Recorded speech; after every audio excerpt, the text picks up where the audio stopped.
గాదే ఇన్నయ్యతో దేశ భద్రతకు హాని అట. మావోయిస్టు భావజాలను ప్రజలకు తీసుకెళ్లాలని ప్రేరేపించారు. దేశంలో విధ్వంసాలు కుట్ర పన్నారు. ఎన్ఐఏ రిపోర్ట్లో కీలక అంశాలంటూ చూస్తా ఉన్నాం. సో ఇక్కడ చూడండి ఎంత దుర్మార్గంగా ఉందో.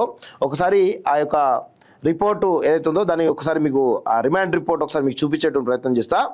చాలా దుర్మార్గంగా వ్యవహరిస్తున్నట్టుగానే కనబడుతుంది తప్ప వేరే ఏది కనబడతలేదు అక్కడ. ఒకసారి రిమాండ్ రిపోర్ట్లో ఏమున్నాయటువంటి అంశాలను కొంత అనలైజ్ చేసేటువంటి ప్రయత్నం అయితే చేద్దాం. సో ఇది remand report, Gade Innaiah remand report ఇది. సో దీనికి సంబంధించి ఒకసారి మనం చాలా డీటెయిల్గా మనం మాట్లాడదాం. సో ఇదంతా డీటెయిల్స్ రావడం జరిగింది. So petition filed under section 187 of BNSS అంటూ చూస్తూ ఉన్నాం కదా. సో ఇక్కడ ఏమంటున్నారు, requesting for remanding the arrested accused Gade Innaiah judicial custody అంటూ చూస్తున్నాం. మేడ్ ప్లీజ్ యువర్ హానర్ అంటూ చూస్తున్నాం. సో ఇక్కడ చాలా క్లియర్గా it is humbly and most respectfully submitted that credible information was received by the central government that on the occasion of funeral of one Kata Ramachandra Reddy, Central Committee member, CPI Maoist and outlaw terrorist organization Gade Innaya, addressed the funeral gathering arranged by Amarula Bandhumitra Sangam, a frontal organization of CPI Maoist, and accused the government of India, its security forces of torturing and murdering Kata Ramachandra Reddy in a fake encounter అంటూ చూస్తాం. 100% ఆయన చెప్పిన మాట వాస్తవమే. మీరు ఇప్పుడు ఏ encounter జరిగినా ప్రతి ఎన్కౌంటర్ కూడా అది ఫేక్ ఎన్కౌంటరే. దిశ ఎన్కౌంటర్ మొదలుపెట్టుకున్నా, లేకపోతే ఇప్పుడు ఈ మావోయిస్ట్ పార్టీ సంబంధించినటువంటి ఎన్కౌంటర్ మొదలుపెట్టుకున్నా, ఇవన్నీ కూడా ఫేక్ ఎన్కౌంటర్లే. ఇప్పుడు హిడ్మాది కూడా ఫేక్ ఎన్కౌంటరే, రకరకాలు కూడా ఫేక్ ఎన్కౌంటర్లే. 100% వాస్తవమే కదా. దీన్ని మాట్లాడింది కదా, టార్చర్ పెట్టి చంపినని మాట్లాడింది కదా, తప్పేమున్నది? ఆయనకు ఉండేటువంటి భావ ప్రకటన స్వేచ్ఛను వినియోగించుకొని మాట్లాడింది కదా, దాని గురించి మాట్లాడాలి. అంటే ఎంత అంటే ఏమి దొరకక ఇప్పుడు ఆయన గాదే ఇన్నయ్య ఏంటి, ఆయన ఇప్పుడు మావోయిస్టు పార్టీలో జరుగుతున్నటువంటి ఈ ఫేక్ ఎన్కౌంటర్ల పైన మాట్లాడుతున్నాడు. ప్రజాస్వామ్యంలో అందరూ మాట్లాడతారు, ప్రతి ఒక్కరు కూడా మాట్లాడతారు. మాట్లాడినప్పుడు ఇప్పుడు ఏం జరుగుతుంది అక్కడ, ఆయన కొంత ఆవేశంగా మాట్లాడితే ఆ మాటలను తీసుకొని ఈరోజు కేంద్ర ప్రభుత్వం భయపడుతుందా, లేకపోతే ఇంకేమైనా అవుతుందా, లేకపోతే ఆయన వల్ల ఇంకేమైనా జరుగుతుందా అని భయపడుతున్నా తెలియదుగా. మొత్తానికి అయితే భయపడి మాత్రమే కేసు పెట్టి తప్ప అందులో ఏ అంశాలు కూడా లేవు. సరి అయినటువంటి అంశాలు, క్రెడిబుల్ ఇన్ఫర్మేషన్ ఎక్కడా కూడా ఎన్ఐఏ దగ్గర లేదా. ఎన్ఐఏ కేసు పెడితే అదొక పెద్ద కేసు, అది దేశంలో పెద్ద కేసు అవుతుంది. That the said gathering was attached by about 150 to 200 people and the comments made by Gade Innaya are available in public domain as YouTube video. Further, Gade Innaya at the funeral meeting has made several comments extending support to the outlawed CPI Maoist organization, propagating its ideology and inciting people to commit unlawful activities by following the ideology of the CPI Maoist of armed rebellion, supervise activities against the country, thereby endangering the security and integrity of India అంటూ చూస్తా ఉన్నాం.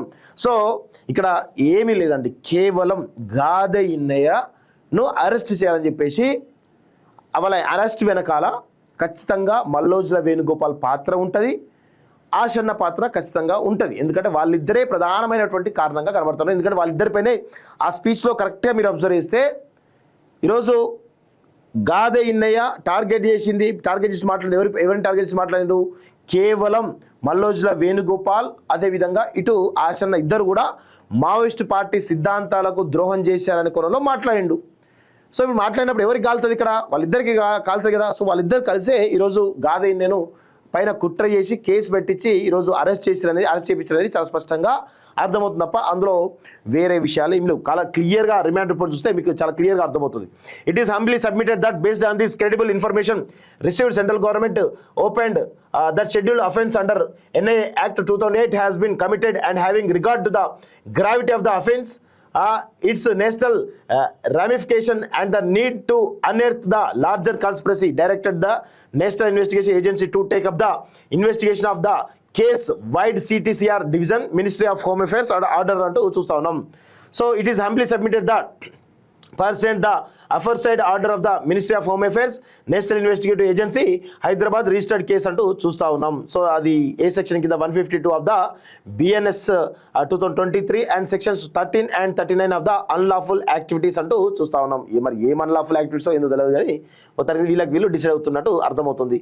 So ఆ video పెట్టేసి ఇదంతా జరిగింది అనుకుంటా మాట్లాడుతూ ఉన్నారు. Same away that investigation further revealed that the accused Gade Innaiah was in contact with various accused persons of other cases of NIA who were charge sheeted for their role in recruitment and providing funding for the cause of the outlawed CPI Maoist organization అంటూ చూస్తాం. లాస్ట్కి ఇది పెట్టడం జరిగింది మళ్ళా.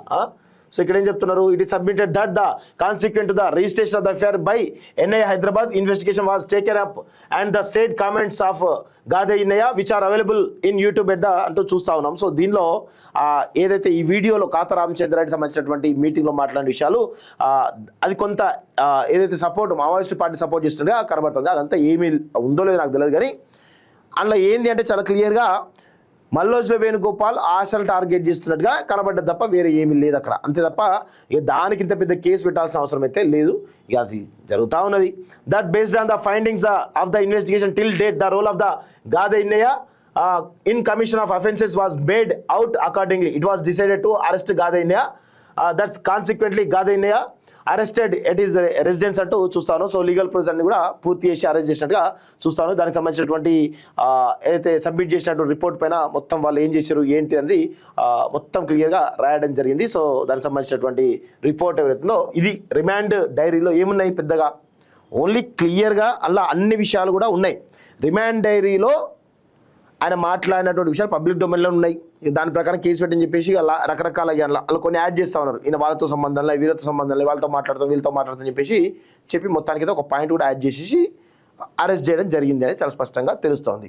So ఇక్కడ జరుగుతున్నటువంటి పరిణామాలు అందరూ గమనించినట్లయితే కేవలం మార్చి 31, 2026 కల్లా మావోయిస్టు పార్టీని అంతమొందిస్తామని చెప్పినటువంటి కేంద్ర హోంశాఖ ఈరోజు ఆ దిశగా ప్రయత్నాలు సాగుతలేవు. కాబట్టి ఈరోజు కొంత సమాజంలో ఎవరైతే ఇలాంటి పీడిత తాడిత ప్రజల పక్షాన పోరాడుతున్నటువంటి వాళ్ళ గురించి మాట్లాడుతున్నటువంటి వాళ్ళు ఎవరైతే ఉన్నారో వాళ్ళని అరెస్ట్ చేస్తే కొంత ఇబ్బందులకు గురి చేయొచ్చు అనేటువంటి దాంతో మాత్రమే ఇది అరెస్ట్ జరుగుతున్నట్టుగా తెలుస్తూ ఉంది.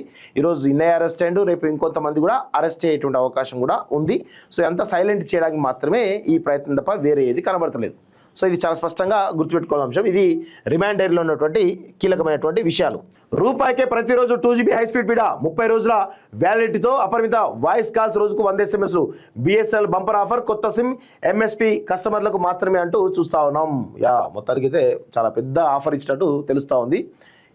రేవంత్ తెలంగాణ పరువు తీయద్దు, రాజకీయాల కోసం ఇంత దిగజారుతావా? గ్లోబల్ సమ్మిట్ అతిథులు కేసీఆర్ పాలన మెచ్చుకోవడం రుచించడం లేదా? చొక్కాలు మార్చినంత ఈజీగా పార్టీలు మార్చావు. మాజీ మంత్రి సిద్దిపేట ఎమ్మెల్యే హరీష్ రావు అంటూ చూస్తా ఉన్నాం. సో 3,365.75 కోట్లట ఏది సంక్షేమ శాఖలో పెండింగ్ స్కాలర్షిప్ నిధులు విడుదల. బీసీ విద్యార్థులకు 21 కోట్లు, ఎస్సీలకు 190 కోట్లు, ఎస్టీలకు 152 కోట్లు. విద్యా విషయంలో రాజీ పడబోమంటూ డిప్యూటీ సీఎం బట్టి విక్రమార్క అంటూ చూస్తున్నాం. సో ఇక్కడ ఎస్సీలకు 197 కోట్లు, ఎస్టీలకు 152 కోట్లు, బీసీలకు మాత్రం 21 కోట్లు ఇచ్చిరనేది చాలా స్పష్టంగా తెలుస్తుంది కదా.